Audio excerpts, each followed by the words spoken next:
Alors, suite du cours sur les droites. Parallélisme et intersection de deux droites. Alors, qu'est-ce que c'est que deux droites parallèles? Sans surprise, c'est deux droites qui ont la même direction.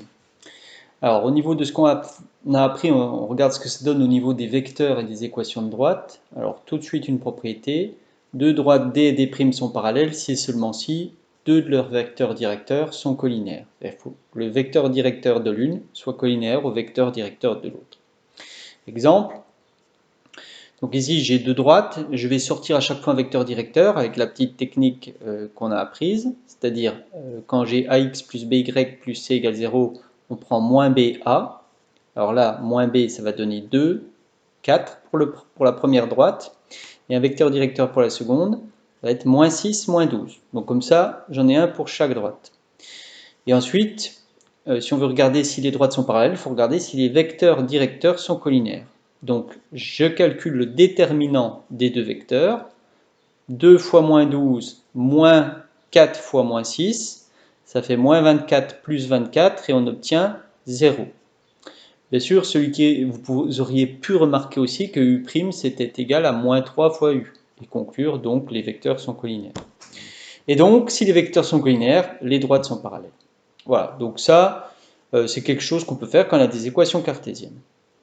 Alors, quand on a des équations réduites de deux droites, c'est encore plus simple, parce qu'en fait, les deux droites seront parallèles si seulement si elles ont la même pente. C'est-à-dire qu'il faut que le coefficient directeur, la pente là, soit les mêmes, tout simplement. Exemple, ici je vous ai mis y égale moins 2x plus 3, y égale moins 2x plus 5, ils ont la même pente, la démonstration de la propriété, c'est tout simplement qu'on sait donner un vecteur directeur, ça va être, pour celle-ci, ça va être 1 moins 2, et pour celle-ci, ça va être 1 moins 2 aussi. Donc même vecteur directeur, donc droite parallèle. Alors, y égale moins 2x plus 3, c'est celle du dessous, ici. Vous voyez que l'ordonnée à l'origine vaut 3. Y égale moins 2x plus 5, c'est celle-ci. L'ordonnée à l'origine vaut 5 ici, et un coefficient directeur de moins 2. Vecteur directeur 1, moins 2. Alors, quelques remarques. Les droites qui ont une équation réduite qui ne s'écrit pas avec un coefficient directeur, c'est-à-dire celles qui sont du type x égale k, mais en fait, on avait déjà vu que c'était celles qui étaient parallèles à l'axe des ordonnées. Donc celles-ci, celles qui s'écrivent sous la forme x égale 1, x égale 2, x égale moins 5, elles sont toutes parallèles à l'axe des ordonnées. Donc elles sont toutes parallèles entre elles. Deuxième remarque, deux droites, quand elles sont parallèles, soit elles sont parallèles strictes, comme ici, soit on peut être dans un cas tout à fait particulier où en fait on a les mêmes droites, c'est-à-dire qu'elles sont confondues. Alors si elles sont confondues, l'équation réduite sera la même, mais on n'aura pas forcément la même équation cartésienne. On aura des équations équivalentes, mais pas forcément la même. Par exemple, si je vous donne x plus y plus 2 égale 0, c'est une équation cartésienne.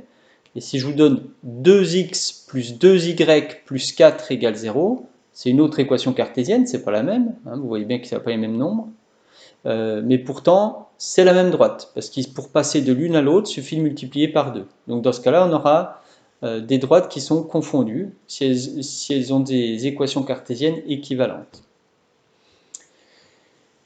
Des droites qui ne sont pas parallèles, on dit qu'elles sont séquentes. Et vous savez que deux droites qui ne sont pas parallèles dans le plan, elles sont séquentes en un unique point. Donc c'est ce que je remets ici. Position relative de deux droites, soit elles sont parallèles strictes, soit elles sont parallèles confondues, soit elles sont séquentes. Donc là, elles se coupent en un unique point A. Et bien souvent, ce qu'on va faire quand elles sont séquentes, c'est que l'idée, ça va être de trouver les coordonnées du point d'intersection. Donc c'est le petit exemple que j'ai mis après. Je vous donne deux droites, D et D'. Alors, comment on va faire pour trouver le point d'intersection? Alors, il faut avoir conscience que chercher les coordonnées du point A appartenant aux deux droites à la fois, c'est chercher les coordonnées d'un point A vérifiant à la fois la première droite, dont les coordonnées vérifient à la fois la première droite, l'équation de la première, et l'équation de la seconde. Alors, si vous allez comprendre sur l'exemple, je vérifie d'abord qu'elles sont bien séquentes, donc là j'ai 2 comme coefficient directeur, là j'ai moins 3, donc c'est pas le même, donc pas de problème, elles sont séquentes. Et on cherche leur point d'intersection A, enfin les coordonnées du point d'intersection. Donc, comme les coordonnées de A vérifient l'équation de D, qui est là, eh bien je peux écrire que YA égale 2XA moins 1. C'est ça que ça veut dire quand les coordonnées d'un point vérifient l'équation d'une droite. Comme A appartient à D, il vérifie l'équation de la droite D. Je peux écrire aussi que, comme il vérifie celle de D', YA égale moins 3XA plus 4. Donc j'ai YA qui vaut à la fois 2XA moins 1, l'ordonnée du point A, et l'ordonnée du point A qui vérifie moins 3XA plus 4. Si je mets ces deux choses l'une à côté de l'autre, ben je m'aperçois que du coup 2XA moins 1, ça doit être égal à moins 3XA plus 4. C'est ce que j'ai écrit là. Et ben ça va me permettre de trouver XA.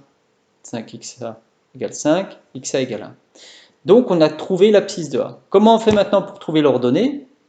Bien, comme on sait que le point A il appartient à la droite D, je peux calculer, vous l'avez fait dans des exercices, quand on a une abscisse, on peut facilement calculer l'ordonnée d'un point qui appartient à la droite.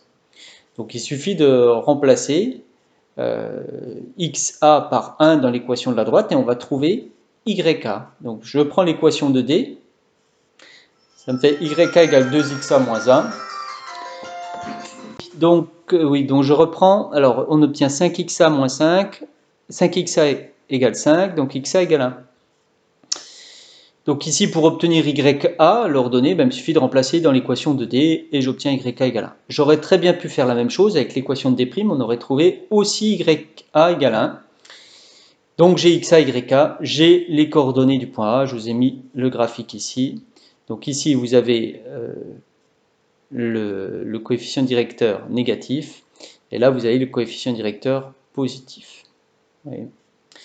Donc là, c'est 2XA moins 1, et là, c'est moins 3x plus 4. Y égale 2x moins 1, y égale moins 3x plus 4. Et le point A de coordonnées 1, 1. Donc, vous voyez, entraînez-vous à refaire cet exercice-là, et je vous en laisserai aussi à faire des points d'intersection quand deux droites sont séquentes.